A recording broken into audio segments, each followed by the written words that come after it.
안녕하세요. 여러분들 반갑습니다. 기출문제 강의는 잘 들으셨나요? 그래서 이제 핵심 요약 하겠습니다. 그래서 핵심 요약은 딴 게 아니고요. 이제 여러분들이 기본서도 했고, 그다음 기출문제도 봤지 않습니까? 그래서 어느 정도 이제 실력이 되셨으니까 마무리한다고 생각하시면 됩니다. 그래서 이론 강의를 마무리하고, 그 다음에 그 기출문제하고 요 들은 수업 내용하고 같이 매칭을 시키면은 딱딱 떨어지게 돼 있습니다. 그래서 마무리 잘 하시기 바랍니다, 여러분. 자, 그래서 이제 핵심 요약 강의 1주차 시작하겠습니다. 자, 그러면 이제 10페이지 보시면 부동산학의 기초 이론이라고 나오는데요. 또는 여기를 이제 부동산학 총론이라고도 합니다.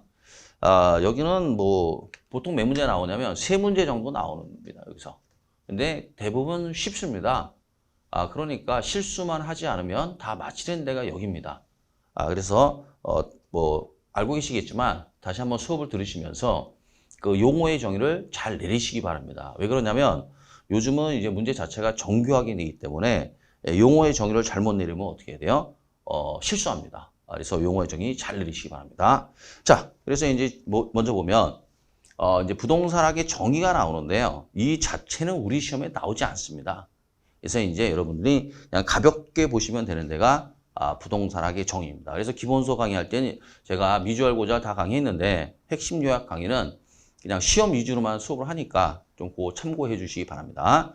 자, 그래서 그냥 하나 좀 보실 만한 거는 동그라미 1번입니다. 그래서 부동산학이라는 것은 부동산 활동의 능률화의 원리 및 그 응용 기술을 개척하는 종합과학이다.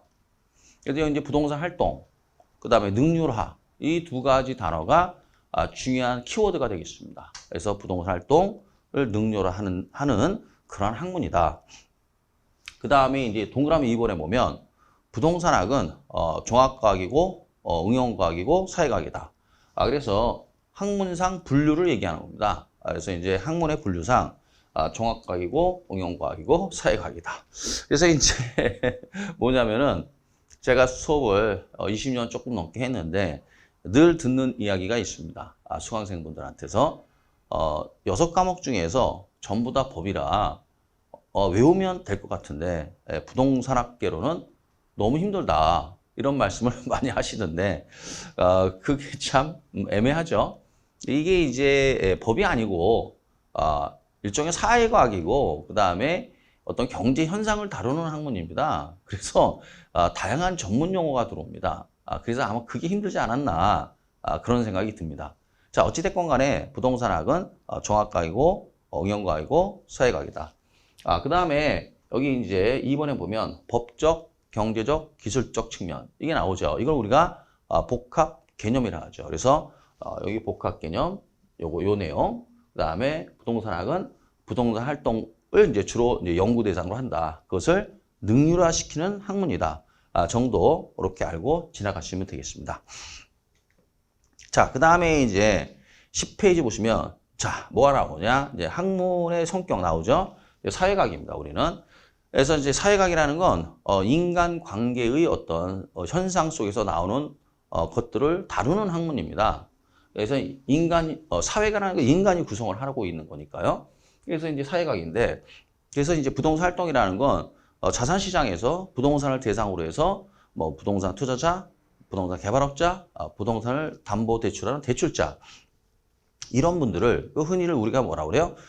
부동산 투자, 개발, 금융 또는 중개, 감정, 평가 우리 이런 것들을 다루지 않습니까? 그건 전부 다 사람이 하는 거니까 사회과학이고 이거의 반대말이 자연과학입니다. 사회과학의 반대말이. 그러니까 자연과학이라는 것은 한마디로 자연 법칙을 연구하는 겁니다. 우리는 자연 법칙 연구하는 게 아니죠. 그래서 우리는 사회과학이고 자, 응용과학이라는 게 뭐냐면 한마디로 얘기해서 우리가 배운 내용을 현실 세계에서 응용한다는 겁니다. 어떤 문제를 해결하기 위해서 우리가 이제 부동산 문제를 하죠, 이거를. 그래서 이제 많은 시장 참여자들이 다양한 뭐 부동산 문제에 직면합니다. 그러니까 이런 것들을 해결하기 위해서 또는 분석하기 위한 학문이다. 그래서 무슨 학문이에요? 과학이요? 응용과학이 되고 그 다음에 응용과학의 반대말이 순수과학입니다. 그러니까 순수과학이라는 말 그대로 순수한 학문이에요. 가장 순수하게 대명사가 철학입니다. 철학. 그래서 철학, 이게 수학, 이런 것들을 순수과학이라 하는데 우리는 순수과학이 아니죠. 그 다음에 이제 우리는 종합과학입니다. 그래서 이제 종합과학이라는 게 뭐냐? 한마디로 얘기해서 어떤 현상을 분석을 하는데 다양한 것들을 우리가 이제 도입을 합니다. 그래서 뭐 경제학이라든가 또는 경제지리학 또는 가끔가다 통계학 용어도 좀 들어오고요. 그 다음에 뭐 민법의 용어 또는 공법의 용어 이런 것들이 이제 막 들어옵니다. 그렇기 때문에 우리는 무슨 과학이라고 그래요? 종합과학이라고 그래요. 그래서 종합응용사회과학이고 그 단답형으로 난이도 하로 나옵니다. 순수과학, 자연과학 나오면 무조건 틀린 겁니다, 여러분. 아시겠죠? 그래서 이제 순자 이렇게 외우시면 돼요. 순자 정 안 되면은 순자. 그래서 순자가 있죠. 순자라는 분이 계셨죠. 계시나 모르겠네요. 그래서 이제 순자, 순수과학, 자연과학. 순자는 아니다. 이렇게 정 안 되면 이렇게 간단히 처리하시기 바랍니다. 이거는 이제 아주 출제 빈도는 낮습니다. 가끔 나옵니다. 가끔.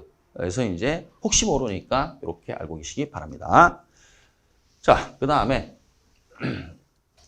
자 이번에는 이제 11페이지 보시면 맨 위에 보면 부동산학의 연구 대상이 나옵니다.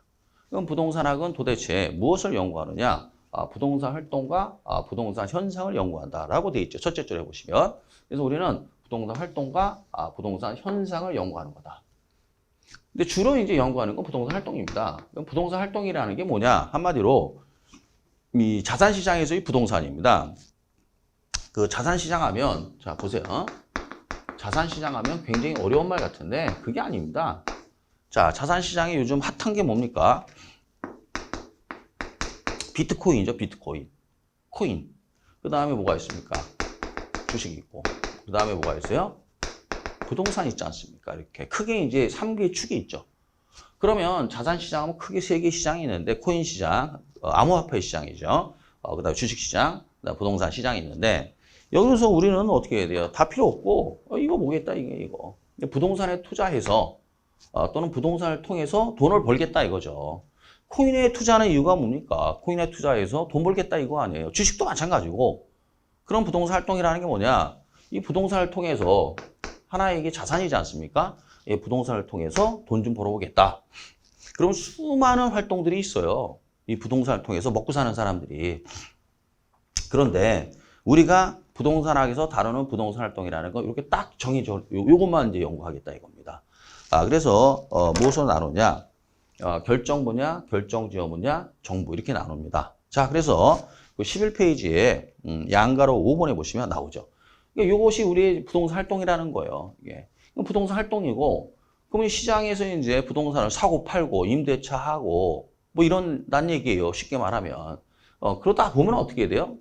다양한 경제 현상이 나오는 거예요. 그 경제 현상을 우리가 부동산 현상이라 합니다. 그러니까 부동산 활동을 전개하면 당연히 부동산 현상이 나타나는 거예요.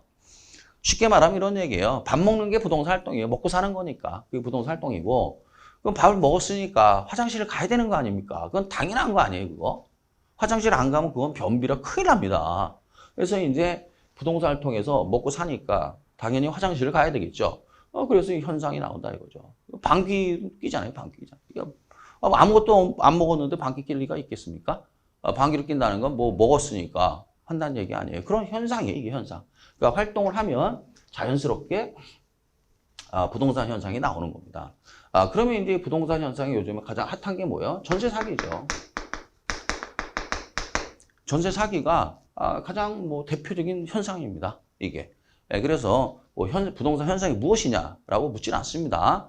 그래서 부동산 현상 요까지 우리의 연구 대상이다. 자, 그리고 난 다음에 이 결정 분야는 딱 3개예요. 그래서 투자, 개발, 금융입니다. 그래서 우리가 투자론, 개발론, 금융론이라고 배웠죠. 가장 중요한 의사결정 주체들입니다. 그래서 투자자, 우리가 이제 지분 투자자라고 배웠죠. 그 다음에 개발업자 또는 시행자. 금융이라는 게 뭐냐면 한마디로 이제 그 부동산에 돈 빌려주는 사람들 얘기하는 겁니다. 뭐 은행 얘기하는 거예요. 쉽게 말하면은. 그러면 이 사람들이 돈 안 빌려주면 투자도 못하고 개발도 못합니다. 그러면 이제 이게 안 돌아간다는 얘기죠. 이게. 그래서 우리가 가장 중요한 부동산 활동하면 투자, 개발, 금융. 그래서 투개금이라 합니다. 뭐라고요? 투, 게끔. 가장 중요한 겁니다, 이게. 그래서 이것이 어떠냐에 따라서 부동산 시장은 활황기가 될 수도 있고 그 다음에 불황일 수도 있습니다. 이걸 가지고 우리가 판단하는 거죠. 그 다음에 이제 결정 지원 분야라는 게 뭐냐면 이거는 서비스입니다. 서비스. 부동산 서비스업을 얘기하는 겁니다. 그래서 이제 이분들은 전부 다 서비스업이라는 건 수수료죠, 수수료. 그래서 자기가 알고 있는 전문 지식을 의뢰인에게 제공하고 수수료 받는 거죠, 이제. 아유, 죄송합니다. 제가 오랜만에 또 이 스튜디오에 촬영하니까 좀 목이 메이네요. 지금 이게 봄이라 이게 그 비염이 있고 막 좀 그렇습니다. 그래서 좀 양해 부탁드리겠습니다. 자, 그래서 수수료입니다. 수수료. 그럼 여러분 이제 관리업자, 이자들도 다 뭐야? 이분들도 수수료, 그죠? 그다음 중개, 뭡니까? 수수료. 자문이 뭐냐면 컨설팅입니다. 컨설팅. 이분들도 뭐야? 수수료. 감정평가도 뭐야? 수수료. 전부 다 수수료 받는 거 아니에요. 이분들은 우리가 유식하게 결정 지원 분야라고 얘기하고, 그 다음에 이제 정부가 있죠. 정부에 뭐가 있어요? 정책이 있죠. 정책. 아유, 중요한 거죠, 이게. 자, 그래서 크게 이렇게 나눕니다. 그래서 이렇게 알고 계시면 되겠어요. 뭐 굳이 외울 필요까지는 없습니다. 네. 자, 그래서 이렇다. 근데 이제 부동산 활동가 현상은 요거는 이제 우리가 정 안 되면 외우셔야 되겠죠. 요거는 안 되면 외워야 돼요. 자, 그 다음에 뭐가 나오냐면 이제 이 그 11페이지 보시면 한국 표준산업 분류에 따른 부동산업의 그 유형이 쭉 나옵니다. 이거는 암기하셔야 됩니다. 이건 암기. 그래서 별 표시하시고요. 이거는 반드시 암기하셔야 돼요. 이 내용이 단순 암기입니다. 이거는. 그래서 이제 매년 나온다고는 저는 장담을 못하지만 모의고사는 무조건 나오는 거고요. 그리고 본고사도 2, 3년에 한 번씩 냅니다. 이게. 왜 내는지 잘 모르겠습니다만은 하여간 냅니다. 그래서 이제 부동산 그 직업군을 표준산업 분류에 따라서 나눈 겁니다. 이렇게. 그래서 요거를 반드시 암기하셔야 됩니다. 자, 그래서 보면은 자, 이제 부동산업입니다. 부동산업이 크게 임대 및 공급업이 있고 관련 서비스업이 있습니다. 근데 관련 서비스업은 뭐하고 똑같냐면요. 죄송합니다. 이거하고 똑같아요. 이게 서비스업이라고 그랬잖아요. 관리, 중개, 자문, 감정평가업.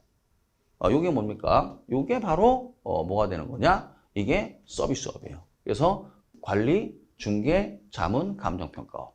딱 매칭이 되죠. 따라서 우리가 학문상은 이제 결정 지원 분야라 하고 한국 표준산업 분류에 따라서는 그냥 서비스업이라고 표현합니다. 그래서 관리, 중개, 자문, 감정평가업.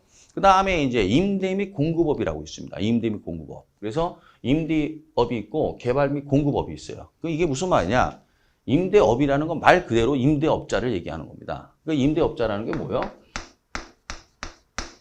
기존에 준공된 부동산을 어떻게 해요? 분양을 받아서 기존에 준공된 부동산을 분양을 받아서 임대를 하는 사람들이죠. 이분들은 우리가 뭐라고 임대업자라 하잖아요. 임대업. 일종의 공급자입니다. 이게 공급자.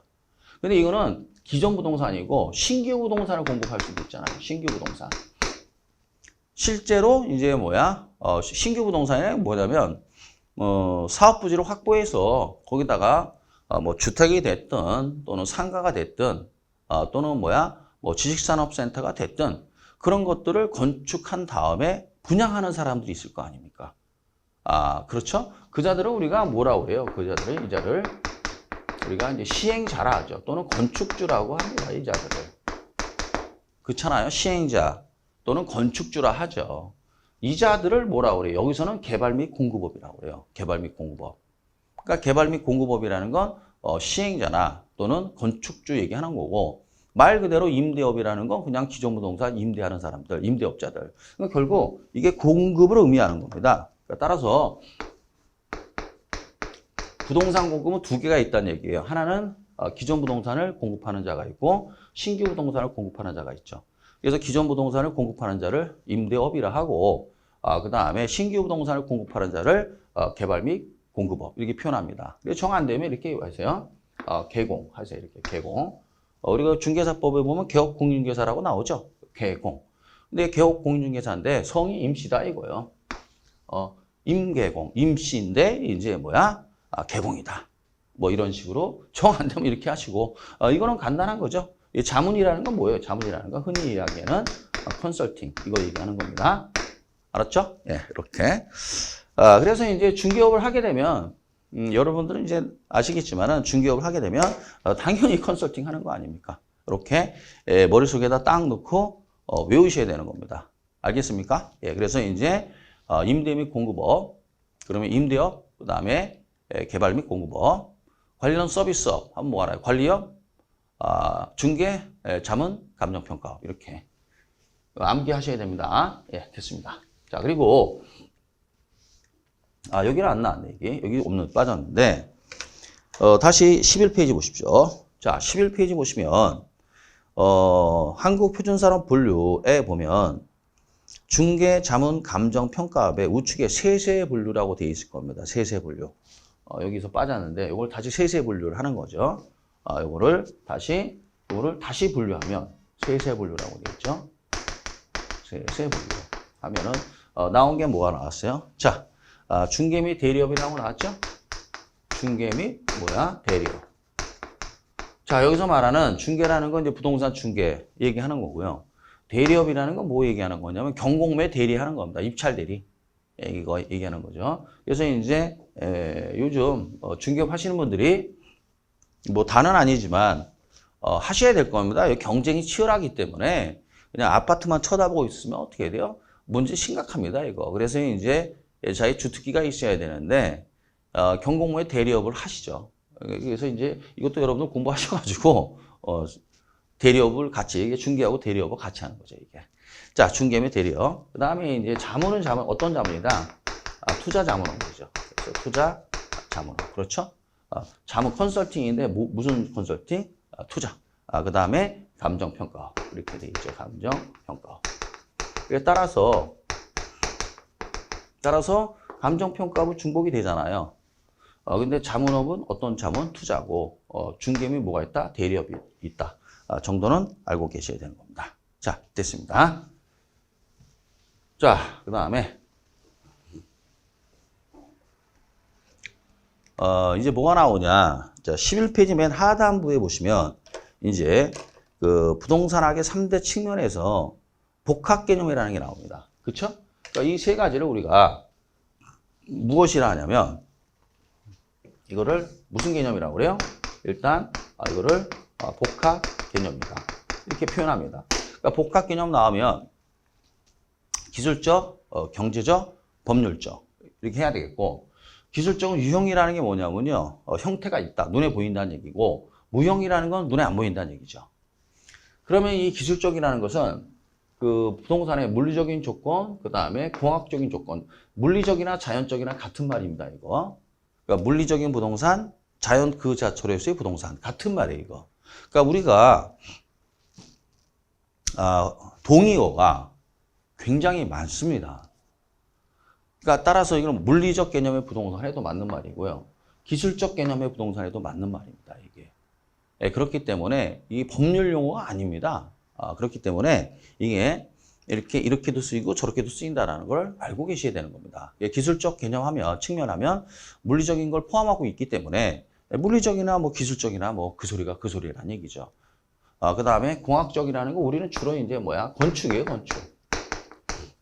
건축. 토목 건축. 그 다음에 이제 경제라는 건 뭐냐면 시장입니다. 시장. 경제하면 시장이 나와야 돼요. 그럼 시장은 수요와 공급이죠. 우리가 배운 대로. 그러면 경제라는 건 수요와 시장이니까 수요와 공급이 되겠고요. 수요와 공급에 의해서 가격이 결정되는 거 아니에요. 어차피 가격이라는 것은 우리가 배운 그대로 하는 겁니다. 가격이 어떻게 결정되느냐? 어떻게 결정됩니까? 시장에서 배운 대로 수요와 공급의 상호작용을 통해서 가격이 결정되는 거 아닙니까? 그것을 우리가 뭉뚱그려갖고 경제적이다라고 표현합니다. 그럼 경제적이라는 건 뭐야? 시장에서 수요와 공급에 의해서 가격 결정. 이걸 경제적이라 하고, 법률적이라는 건 뭐냐면 여러분들이 사법의 대명사가 뭐야? 민법이지 않습니까? 민법. 그렇죠? 이 사법의 대명사가 민법 아니에요. 여러분들이 이제 매매, 전월세, 임대차 이런 거 행위를 할 때 이 법률 관계를 해석을 못하면 곤란하다는 얘기죠. 그 다음에 이제 공법이라는 거 여러분들이 가장 대표적인 게 뭐야? 이 공법 시간에 공법 배우지 않습니까? 국토계획법서부터 뭐 농지법까지 쭉 배우시잖아요. 그런 걸 우리가 뭐라 그래요? 공법. 이걸 이제 통칭해서 뭐라 그래요? 법률적이다 라고 얘기하는 겁니다. 자, 그러면 이제 이게 무슨 말이냐 이거 단어는 알겠고 그러면 이게 도대체 무슨 뜻이냐 이거죠. 이게 그러면 이게 이제 어디 보느냐 12페이지를 한번 보십시오. 자, 12페이지 보면 이제 다시 한번 제가 그림으로 이게 박스로 해놨습니다. 이게 이 자체만 보면 이게 무슨 말인지 모르죠. 이게 무슨 뜻인지. 그래서 이제 이게 무슨 뜻이냐? 이제 이런 뜻입니다. 뭐 별것도 없어요. 그래서 여러분들이 이 뭐가 있냐면은 그 1차만 하는 분들은 한번 보시고 2차까지 하는 분들은 당연한 거야. 이게 뭐가 있냐면 공인중개사법 시행령 제21조에 보면 중개 대상물의 확인 설명 의무가 있습니다. 이게 확인 설명 의무. 그러니까 한마디로 얘기해서 뭐예요? 이 그 중개 그 대상물의 그 물건의 확인 설명서를 작성해서 임대차의 경우에 임차인에게, 매매인 경우에 매수인에게 설명 의무가 있습니다. 공인중개사는 그 설명 의무가 한번 보십시오. 여기 시험에 잘 나오죠, 중개사법에. 이걸 보면은 결국 기술적이다 또는 법률적이다, 경제적이다 다 끝납니다. 이게. 자, 한번 보시죠. 제일 중요한 건 뭐냐면 이런 얘기예요. 이게 제일 중요한 거예요, 이게 제일 중요한 거예요. 이게 왜 5억이냐 이거죠. 아파트가 왜 5억이냐. 아니면 왜 보증금이 1억에 월세가 500이냐. 이게 제일 중요하다 이거죠.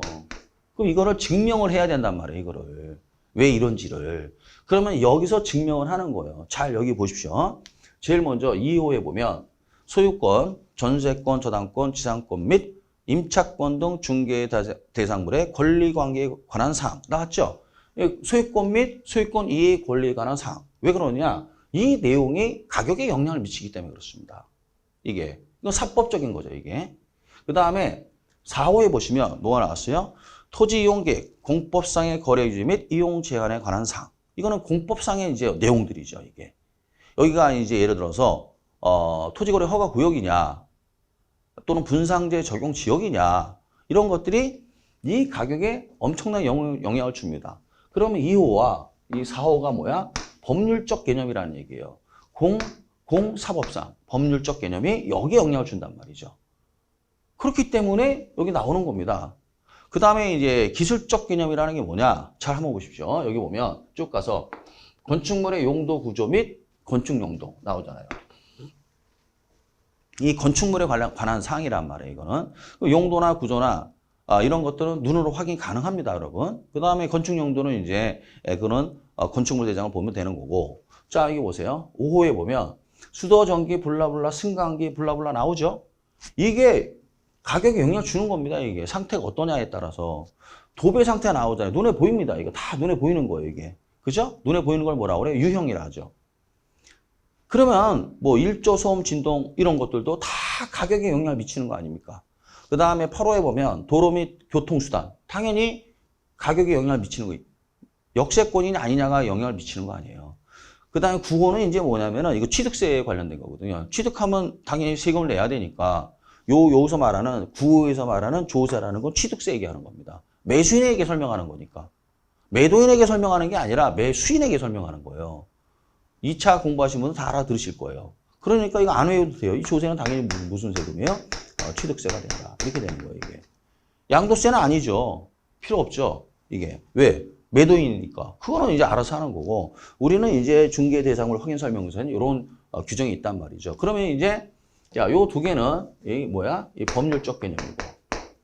그 다음에 거래 예정 금액은 뭐야? 경제적 개념이고. 그렇죠? 그 다음에 수도, 전기, 가스, 블라블라 6호에 보면 이런 내용도 전부 다 뭐야? 이건 기술적 개념이죠. 그렇죠? 결국은 어떻게 됩니까? 이 중개 대상물 확인 설명서를 보면 경제적인 거, 법률적인 거, 기술적인 거. 그러면 결국 이러한 내용들이 다 여기 영향을 미친다는 얘기죠. 이렇게. 그죠? 그러니까 따라서 결국은 우리가 기술적으로 물건을 분석하는 이유도, 법률적으로 권리 분석을 하는 이유도 그것이 가격에 영향을 미치기 때문에 분석을 하는 겁니다. 그럼 가격은 뭡니까? 경제적 개념이니까. 그렇죠? 그래서 이제 결국 우리가 물건 분석할 때 결국은 이렇게 복합 개념의 논리로 파악하는 이유가 이렇단 얘기예요. 이런 배경 하에서 12페이지를 다시 보시면 이게 나오지 않습니까? 그래서 이 내용이 결국 따로따로 작용하는 것이 아니라 이 경제적 개념을 중심으로 해서 이것을 전부 다 우리가 판단을 하게 되는 겁니다. 즉, 이 가격이 적정하냐 적정하지 않느냐를 기술적이나 법률적인 내용들을 가지고 판단을 하는 거죠. 그렇게 간단히 알고 계시면 되는 겁니다. 자, 그 다음에 그래서 이걸 우리가 복합 개념이라 하는 겁니다. 그 다음에 이제 이번에는 이게 조심하셔야 되는 건 이 복합 개념의 부동산이 있고 복합 부동산이 있어요. 일단 뭘 알아야 되냐? 복합 개념을 이제 배웠잖아요. 복합 개념은 어떻게 돼요? 기술적, 경제적, 법률적으로 부동산이고, 이거는 개념이란 말이 없습니다. 이 복합 부동산이에요. 이게 다른 말이 전혀 다른 말이에요. 그런데 전혀 다른 말인데 이게 어설프게 공부하면 어떻게 돼요? 다 그놈이 그놈 같아요. 그래서 이거는 어디냐면 페이지 13페이지 맨 하단부에 보시면 나옵니다. 자, 그럼 복합 부동산을 먼저 설명하겠습니다. 자, 복합 부동산 볼게요. 뭐라고 돼요? 13페이지 맨 하단부에 되어 있습니까? 자, 토지와 그 토지의 정착물이 각각 독립된 거래의 객체이면서도 마치 하나로 결합된 상태로 다루어져 부동산 활동의 대상으로 삼을 때를 말한다. 이렇게 되어 있어요. 무슨 말이냐, 도대체. 이건 여러분들이 이제 이 등기를 배우시면 자동으로 해결이 되는 거예요. 자동으로. 자, 그럼 이게 무슨 말이냐? 이게 한마디로 해서 복합부동산이라는 게 단독주택 얘기하는 거야, 단독주택. 이게 복합부동산이라는 게 법률 용어가 아니라 감정평가상의 용어입니다. 이게 감정평가할 때 감정평가사들이 복합부동산이라는 표현을 써요. 그건 뭡니까? 단독주택을 예를 들면 반드시 뭐 단독주택은 아니지만 주로 단독주택을 얘기하는 겁니다. 주로 얘기할 때. 이 단독주택 중에 특히 이제 뭐야? 다가구죠. 여러분, 다가구 주택이 많아요, 이게.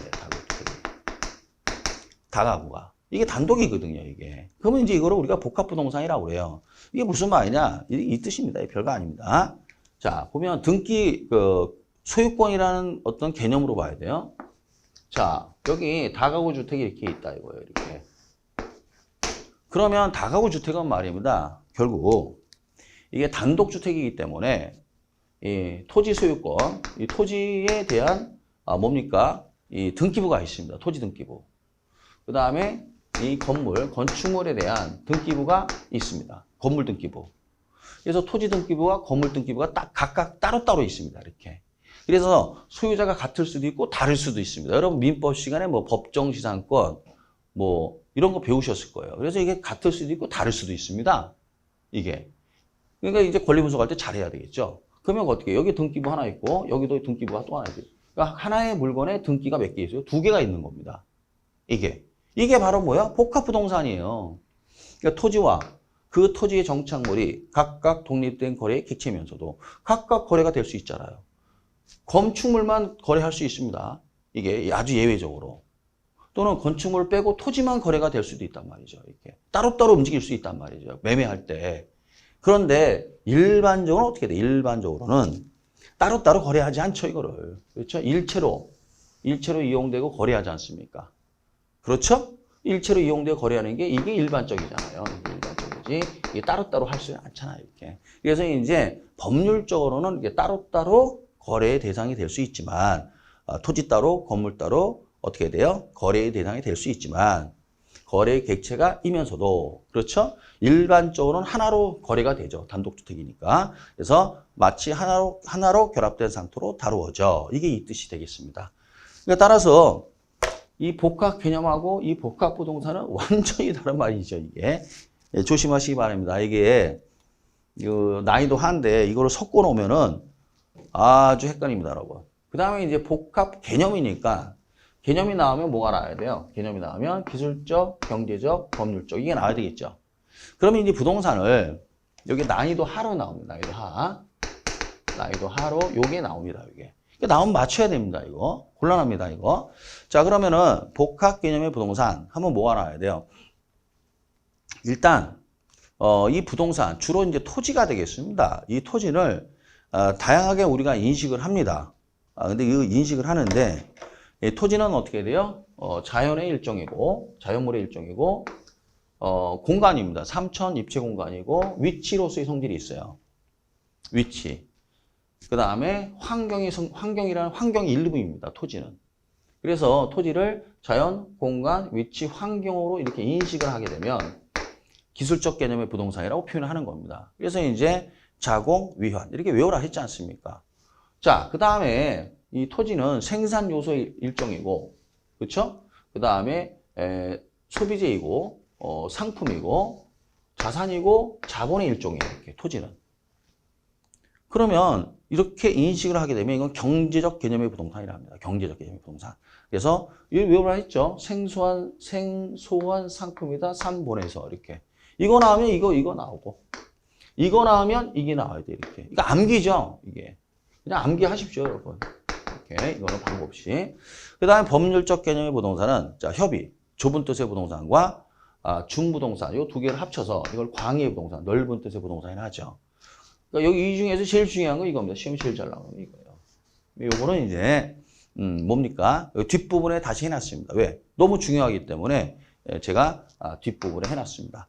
자, 그래서 어찌됐건 간에, 이 복합 개념의 부동산과 복합 부동산은 어떻게 돼요? 완전히 다른 말이기 때문에 잘 조심해서 판단하시기 바랍니다. 그래서 이제 12페이지 보시면, 자, 거기 보면 이제 박스에 보면, 이제 물리적 개념의 부동산, 경제적 개념의 부동산 나오면서, 여기 중에 시험에 이제 가끔 나오는 게, 이런 것들은 전부 다 이제 단어를 물어보는데, 요 두 가지 얘기하는 거예요. 두 가지. 요건 뒤에 가서 할 겁니다. 단어만 물어보는데, 가끔 자체를 물어보는 게 이 두 개를 물어볼 수가 있어요. 공간과 위치를. 나머지는 그냥 단어만 알고 있으면 돼요. 이거 나오면, 생산 요소 나오면 경제적이고, 자산 나오면 경제적이고, 그 다음에 자연 나오면 기술적이다. 이러시면 되는데, 이 둘은 좀 깊이 물어봐요. 가끔. 그래서 이제 이 부분은 한번 우리 봅시다, 이게. 자, 이게 뭐냐면, 그러니까 여러분들이 뭡니까? 민법 시간에 또는 이제 배운 내용을 여기서 이제 써먹는 겁니다, 이게. 민법 시간에 배운 내용들 여기서 써먹는 거예요, 이게. 그 다음에, 여러분들이 뭐 등기법이나 공법 시간에 배운 거를 써먹는 거예요, 여기서. 그래서 사실 부동산학개론이 언제 공부하는 게 제일 좋으냐면은 민법도 좀 공부하고요. 그 다음에 등기법도 좀 공부하시고, 공법도 좀 공부하시고, 그리고 난 다음에 부동산학개론을 보는 게 편합니다. 왜냐? 그래야 이해가 잘 돼요. 그래야만이. 근데 1차만 하는 분들이, 이렇게 되죠? 당연히 못 알아듣죠, 그거는. 당연히 못 알아들어요. 왜 못 알아듣느냐? 부동산학개론이 어려워서가 아니라, 이 법률적인 개념도 모르고 공법적인 내용, 뭐 등기도 무슨 말인지를 모르는데 이걸 어떻게 되냐 이거죠. 그걸 어느 정도 아신 상태에서 부동산학개론을 공부하는 겁니다, 여러분. 순서가 그렇습니다. 그래서 그거 잘 참고하시기 바랍니다. 이제 지금 공부가 되셨으니까 이제 물 흐르듯 매끄럽게 이제 공부를 할 수가 있죠. 자, 그러면 이제 우리가 이제 이 복합 부동산 다시 한번 이제 보면은. 이 다가구 주택입니다. 이게 왜 다가구 주택이냐? 보면, 우리가 이제 이거 눈으로 보고 확인할 수 있단 말이에요, 이걸. 자, 뭐예요? 1층은 필로티 구조 아닙니까? 그 다음 1층, 2층, 3층, 4층이지 않습니까? 맞죠? 요건 아닙니다. 위에 건 아닙니다. 그러면 이제 요게 4층이지만, 필로티 구조로 되면 요건 빠져요. 그래서 1계층, 2계층, 3계층. 자, 3계층 이해하죠? 그럼 3계층 이하면 다중 아니면 다가구예요. 근데 대부분 다가구입니다. 이게 대부분 다가구예요. 그러면은 결국 어떻게 해야 돼요? 이 밑에 토지가 있을 거 아니에요? 이 토지 등기부가 있고 이 건축물 등기부가 있다. 건물 등기부가 이렇게 따로따로 있단 말이에요. 이렇게 등기부가. 각각 거래의 대상이 될 수도 있겠죠. 그렇지만 현실적으로는 일체로 이용되고 거래될 거 아니에요? 이걸 뭐라 한다? 복합 부동산이라 한다. 요거 이제 됐고. 자, 그 다음에 자, 여기 보시면 요 13페이지 내용입니다. 요 13페이지 보시면 제가 다시 한번 해놨습니다. 이렇게. 그래서 이제 뭐야? 여기 보면 기술적이나 물리적이나 뭐 같은 뭐 말입니다. 이게. 그다음 경제적, 법률적. 그래서 자연, 환경, 위치, 공간.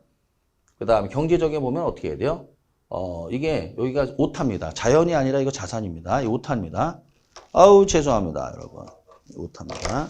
여기 자연이 아니라 여기 자산이에요. 자산, 자본, 생산 요소, 소비 상품 하면 뭐야? 경제적 개념의 부동산이고. 그 다음에 이제 법률적인 개념의 부동산 하면 협의 부동산, 토지 및 그 정착물, 준부동산 이런 것들이 있단 말이에요. 그럼 이걸 합쳐서 뭐라고 그래요? 광의 부동산이라 한다. 요거는 이제 법률적 개념의 부동산이 되는 겁니다. 요거 여러분 고치셔야 돼요. 자연이 아니라 자산입니다. 알았죠? 예, 여러분 이렇게 고치시면 되겠어요. 그래서 이렇게 제가 해놨습니다. 그래서 한번 이거 보시고 정리를 하시기 바랍니다. 그 다음에 공간이 여기 있습니다. 그래서 이제 여기 12페이지 다시 봅시다. 12페이지 보면 이 공간이라고 나오는데 이제 기술적 개념의 부동산이 되겠죠. 이거의 판단 근거는 민법 212조입니다. 이게. 그러니까 212조에 보면 토지 소유권의 범위가 나와요. 그러니까 토지 소유자가 자기 소유권을 주장하는 그 범위가 어디냐. 토지의 소유권은 이렇게 나오죠. 정당한 이익에 미치는 범위 내에서 토지에 어디에 미친다? 상하에 미친다. 이렇게 되어 있잖아요. 그러면 이런 토지가 있다. 그러니까 뭐 예를 들어서 여기가 서초구 방배동입니다. 이 스튜디오가. 여기 방배동. 서초구 방배동 100번지다 이거예요. 서초구 방배동 100번지니까 등기부를 열람하게 되면 현재 소유자가 누군지 확인이 되지 않습니까? 소유자가 갑이다 이거죠, 갑. 그죠? 그럼 이자가 뭐야? 소유자가 되는 거예요, 소유자. 그럼 소유자가 자기의 소유권을 주장할 수 있을 거 아니에요. 어디까지 주장하는 거냐? 그럼 뭐 여기서부터 여기까지, 여기서부터 여기까지. 그쵸? 주장할 수 있다 이거예요. 면적이 나오대, 면적이. 이걸 뭐라 하느냐? 이걸 우리가 수평 공간이라고 그래요. 뭐라 한다? 수평 공간. 이 지표를 얘기하는 겁니다, 지표. 그렇죠? 여기까지 자기 소유권을 주장할 수 있는 거 아니에요, 이게. 그 다음에 또 어떻게 되느냐? 지상에도 소유권을 주장할 수 있고요. 지하에도 소유권을 주장할 수 있습니다, 이렇게. 그럼 수평 공간, 지상을 뭐라 그래요? 공중 공간. 지하를 뭐라 그래요? 지하 공간 또는 지중 공간이라고 그래요, 이렇게. 그래서 결국은 어떻게 돼요? 3차원 입체 공간. 이걸 다 뭉뚱그려가지고 우리가 뭐라 그래요? 3차원 공간이다. 또는 뭐야? 입체 공간이다. 이게 되는 거죠, 이렇게. 알겠죠? 그래서 이제 이 공간이라는 개념은 어디에 비롯되는 거냐? 이 민법 212조 때문에 나오는 겁니다, 이렇게. 자, 그래서 이제, 그래서 이 나오죠. 토지 소유권이라는 관점에서 토지 소유권은 지표뿐만 아니라 지하와 지상에도 정당한 이익이 미치는 데까지 소유권이 효력을 미친다. 그렇죠? 3차원 무슨 공간이다? 입체 공간이다. 뭐 이 정도는 알고 계셔야 되는 겁니다. 예. 그 다음에 위치라는 거 또 좀 알아야 돼. 위치. 자, 그럼 위치라는 게 두 개가 있어요. 용어만 이렇게 알고 가시면 돼요. 위치 두 개가 있는데 하나는 이제 요거부터 알아야 돼요. 절대적이나 물리적이나 여러분 같은 말이에요. 헷갈리면 안 되는 겁니다. 이게 이제 헷갈리면은 죽도 밥도 안 되는 거예요. 그러니까 다른 과목하고 비교하시면 안 됩니다. 이게 공부하실 때. 왜 그러냐? 법정 용어는 법률의 용어는 딱 정해져 있습니다. 시장연수 구청장, 유효, 무효, 대항력이 있다, 없다. 저당권, 근저당권. 그 이외의 용어는 없습니다. 그렇지만 우리는 어떻게 해야 돼요? 동요가 이렇게 있단 말이에요. 6과목 중에서 유일하게 동요가 있는 게 부동산학개론입니다. 그래서 그 동요를 잘 알면서 공부를 하셔야지 순간적으로 맨날 절대적 위치만 보다가 물리적 위치 딱 나오면 완전 헷갈린단 말이에요. 다른 말처럼 느껴져요. 그래서 그 쉬운 문제를 틀리는 겁니다. 이걸 바꿔서. 그 쉬운 문제 틀리니까 어려운 거 못 맞히고 쉬운 거 못 맞히고 점수가 나오겠습니까? 계산 문제 찍고. 그럼 점수가 안 나오는 거죠. 이게. 그거를 누가 아느냐? 출제자들이 너무 잘 알고 있어요, 지금은. 그 부동산 학교는 출제자들이 또 산업인력관리공단 이렇게 요구하고 있고 출제 그 합격률을 어떻게 해야 돼요? 통제를 해야 되니까. 그렇습니다, 여러분. 그래서 그거를 잘 참고하시면서 공부를 하셔야 돼요. 힘드시겠지만. 그래서 절대적 위치만 알면 안 돼요. 물리적 위치도 같은 말이에요, 이게. 알았습니까? 자, 그 다음에 상대적이나 또는 경제적이나 같은 말이에요. 상대적 위치 또는 경제적 위치 같은 말입니다. 그래서 경제적 위치 또는 뭐야? 상대적 위치 같은 말이다. 이렇게 알고 계셔야 돼요. 알겠죠? 예. 자, 보겠습니다. 그러면 이 절대적 또는 물리적 위치라는 게 뭐냐면 부동성 얘기하는 겁니다. 그래서 이제 우리가 부동성을 같은 말로 뭐라 그래요? 물리적 위치의 고정성이라고 그래요. 부동성, 물리적 위치의 고정성. 한마디로 그 토지의 그 물리적 위치는 또는 절대적 위치는 변하지 않는다 그 뜻입니다. 이 불변이다 이거죠, 이게. 그게 물리적 위치의 고정성 또는 절대적 위치 또는 물리적 위치는 고정되어 있다. 모두 같은 말이에요, 이게. 같은 말이라는 걸 여러분들이 반복하시면서 인식을 하셔야 돼요. 하나만 알고 있으면 안 된다 이거지. 그러면 이제 어떻게 해야 돼요? 출제자의 그 장난질에 넘어가고 쉬운 게 틀려요. 그러면 이제 우리 본고사가 한 개, 두 개, 세 개 이거로 안 되는 분이 굉장히 많이 계십니다. 안타깝게. 내가 20년 넘게 강의하면서 한 개, 두 개, 세 개로 합격한 분들은 뭐 얘기할 거 없고 중요한 건 이제 안 되신 분들이 중요한 거 아닙니까? 한 개, 두 개, 세 개니까 밤잠을 못 자는 거예요, 이게. 너무나 고통스러운 거죠. 1년을 또 해야 되잖아요, 이게. 그러니까 그걸 방지하는 방법은 뭐냐? 한 가지 내가 여러분들에게 팁을 드리는 거예요. 같은 표현을 잘 알고 계셔야 된다 이거예요. 그렇지 않으면 망가집니다. 자, 그래서 분명히 저는 강조했습니다. 자, 됐고요. 그 다음에 상대적 위치, 경제적 위치라는 게 뭐냐? 이거 정의를 내리셔야 돼요. 이것은 주변 토지 이용 상황에 의해서 결정되는 위치예요. 근데 주변의 토지 이용 상황이 끊임없이 변합니다. 이게 가변이란 말이에요. 변하는 게 가능하다. 전철역이 개통이 될 수도 있고 안 될 수도 있고 공원이 들어올 수도 있고 안 들어올 수도 있고 GTX역이 개설될 수도 있고 안 될 수도 있고 대기업이 들어올 수도 있고 안 들어올 수도 있고 이게 변한단 말이에요, 이게. 그래서 상대적 경제적 위치는 끊임없이 변합니다. 가변이에요, 그래서. 그럼 여기서 우리가 목이 좋다, 위치가 좋다라는 건 뭐가 좋다는 거예요? 이게 좋다는 거예요, 이게. 그러니까 부동산 가격에서 위치가 굉장히 중요한 겁니다. 가격이 엄청 영향을 미쳐요. 근데 그 위치는 절대적 위치 얘기하는 게 아니라 상대적 경제적 위치를 얘기하고 상대적 경제적 위치라는 것은 주변 토지 이용 상황에 의해서 결정되는 거예요. 주변 토지 이용 상황이 뭐냐? 한마디로 이게 의미하는 게 주변의 기반시설이에요, 기반시설. 기반시설을 얼마나 잘 갖추고 있느냐? 그것에 의해서 결판나는 거예요. 그러면 대한민국에서 주거지역으로 가장 좋은 기반시설, 직장과 가깝고 그 지역이 어딥니까? 강남 아닙니까? 두말하면 잔소리죠. 강남 안 사는 집안은. 강남구 개포동, 대치동, 청담동, 압구정동 가보십시오. 50년 된 아파트인데 가격은 20억, 30억 한단 말이에요. 왜 그러냐 이거예요. 50년이 다 되는 썩을 대로 썩은 아파트가 왜 20억 가까이 되느냐 이거예요. 우리나라 최고의 기반시설, 입지 조건을 갖추고 있잖아요. 결국 가격이라는 거는 저기 뭡니까? 50년이 됐느니 그 중요하지 않아요. 중요한 건 뭐예요? 아파트가 50년 됐다, 100년, 그게 중요한 게 아니에요. 얼마만큼 이거를 잘 갖추고 있느냐 이거예요. 상대적으로. 그래서 이것에 의해서 결정된 위치를 상대적 경제적 위치라고 하고 이건 끊임없이 변하는 겁니다. 왜? 위치가 변할 수 있으니까. 그때 이제 이게 따질 때 주로 따지는 게 뭐야? 접근성을 가지고 따져요. 자, 교재 보면은 13페이지 맨 위에 보시면 박스에 접근성이라고 되어 있을 거예요. 이거 갖고 따진단 말이에요. 그러면 이제 우리나라 최고의 핵심이 어디예요? 우리 배웠잖아요. 핵심이 어디입니까? 가장 도시의 중심 기능을 핵심이라 하잖아요. 부산이에요? 대구예요? 서울이죠. 서울 중에서 어디예요? 강남이잖아요. 그럼 강남하고 강남 테일한로 가장 접근성이 좋은 데가 어디예요? 어디가 어딥니까? 개포동, 대치동, 청담동, 압구정동이지 어딥니까? 그렇죠? 접근성이 제일 좋으니까 거기가 아파트 값이 제일 비싼 겁니다. 이렇게 간단히 알고 계시면 돼요. 그럼 접근성이 안 좋아지면 어떻게 돼요? 가격도 싸겠죠. 접근성이 안 좋으면 그만큼 그러니까 도심과 또는 직장과 전철역과 접근성이 안 좋다? 그럼 가격은 떨어지는 겁니다, 여러분. 그래서 역세권이라는 말을 쓰잖아요. 역세권에 있으면 가격 잘 안 떨어집니다. 근데 역세권이 아니다.